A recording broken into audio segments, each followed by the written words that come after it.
Tired of seeing your clients' businesses look more like a hurricane hit them than a well-oiled machine?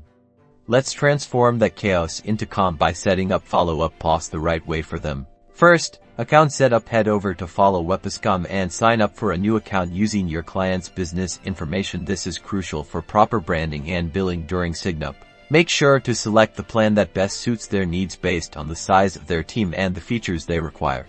Next up, user permissions. Carefully consider roles within your client's team. Are they a lead, admin, agent, or lender? Assign each user the appropriate permissions. Admins get full control, agents limited access, and so on. Tailor these permissions so they can only access the information they need to, while maintaining your control. Data migration, often the trickiest part. Before importing, clean your client's existing data, removing duplicates and ensuring consistent formatting. Then, use Follow-Up Boss's import tool to bring everything over from spreadsheets, other KRMs, or wherever their data lives. Make sure you map the fields correctly so nothing gets lost in translation. Finally, customization.